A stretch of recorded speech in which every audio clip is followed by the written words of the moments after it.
Opening hook, the moment everything changed. The hallway was chaos. Backpacks slammed shut, sneakers squeaked on polished floors, and a flood of students moved like a restless tide between classes. Laughter bounced off the metal lockers, blending with the shrill ring of the school bell. In the middle of it all, Lina Carter walked like a shadow, head down, hair falling over her face, clutching her books to her chest as if the world might rip them away. She wasn't late for class, she was just avoiding eyes, avoiding voices, avoiding everything. But fate didn't care about avoidance. The shove came out of nowhere, hard, deliberate. Her shoulders slammed against a locker, her books spilled across the floor. She bent to pick them up, her cheeks burning with embarrassment. That's when it happened. A hand, not just brushing by, but pressing against her chest, fingers lingering far too long. Her breath caught. The hallway's noise faded into a low hum in her ears. Behind her, a laugh rang out like a knife scraping glass. Oops. Didn't mean to, shy girl, sneered Kara Price, Queen Bee of Westbrook High. She stood with two friends, Melissa and Tasha, their smirks dripping with malice. Or maybe I did. The crowd didn't gasp. No one stepped in. It was just another hallway moment for them. But for Lina, it was a trigger. She straightened slowly, hugging her books tighter, not out of fear this time, but to hold back the tremor in her hands. Chapter 1, The Girl No One Knew. Lina wasn't always the shy girl. 3 years earlier, she had been a storm in motion, a national junior martial arts champion at just 15, trained by her father since she could walk. The dojo had been her second home. She could break boards, pin opponents twice her size, and hold a plank until her arms shook but never dropped. But that life ended the night her father's car never made it home. The accident stole more than a parent, it ripped away the one person who believed she was unstoppable. Without him, the fight in her died. She quit tournaments. Quit training. Quit being herself. The girl who once stood on podiums now avoided eye contact. The black belt gathered dust in a duffel bag under her bed, the trophy shelf became a graveyard of memories. Chapter 2, The Escalation. Kara wasn't satisfied with one humiliation. She tested boundaries the way a cat tests a mouse before killing it. In the cafeteria, she accidentally spilled apple juice over Lina's white shirt, watching the liquid spread across her chest. In the library, she whispered crude remarks about Lina's body, just loud enough for Lina to hear. In gym, Kara shoved her during dodgeball, her palm pressing right where it hurt most. You're so uptight, shy girl, Kara mocked. Maybe loosen up. Every time, Lina's stomach twisted. She wanted to scream, to push back, but the image of her father's casket would flash in her mind and she'd retreat again into silence. But that silence was starting to crack. Chapter 3, Awakening the Past. That night, Lina sat in her room, knees to her chest, replaying the day over and over. The anger was no longer a flicker, it was heat in her blood. Her eyes drifted to the corner of her room.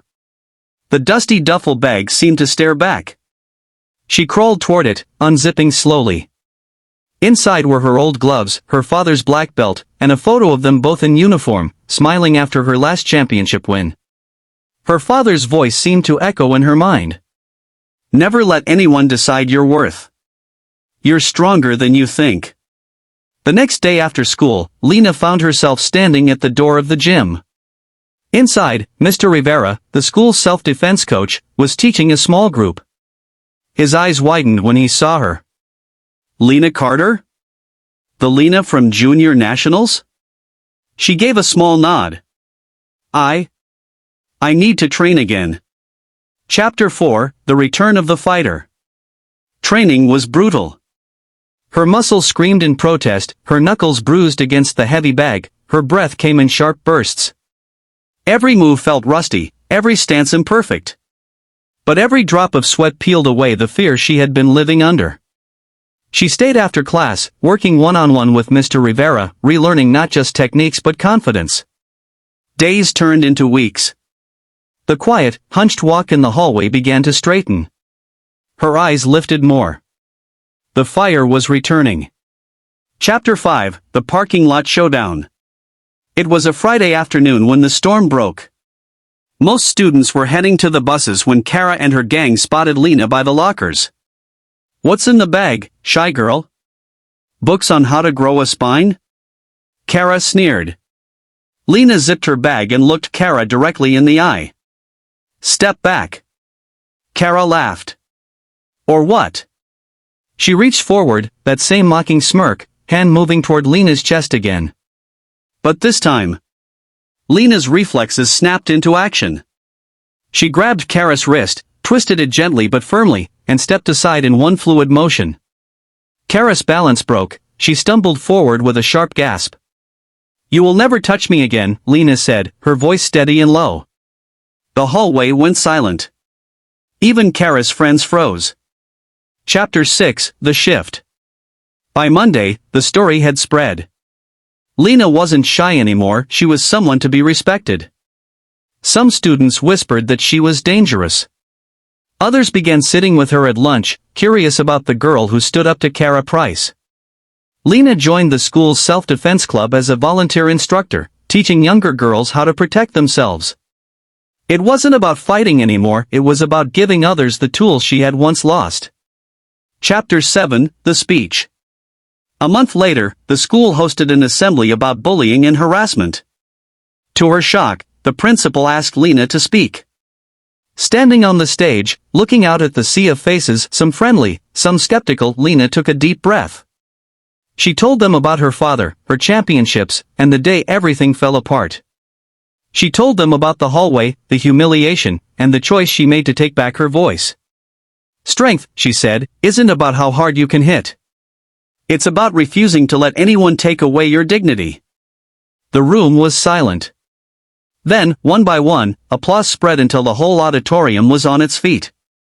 Chapter 8: The Message That Lingers. Lina's life didn't magically become perfect. There were still moments of doubt, days when the grief for her father returned. But she had reclaimed herself. She had learned that silence can protect you, but sometimes, breaking it can save you. YouTube call to action ending.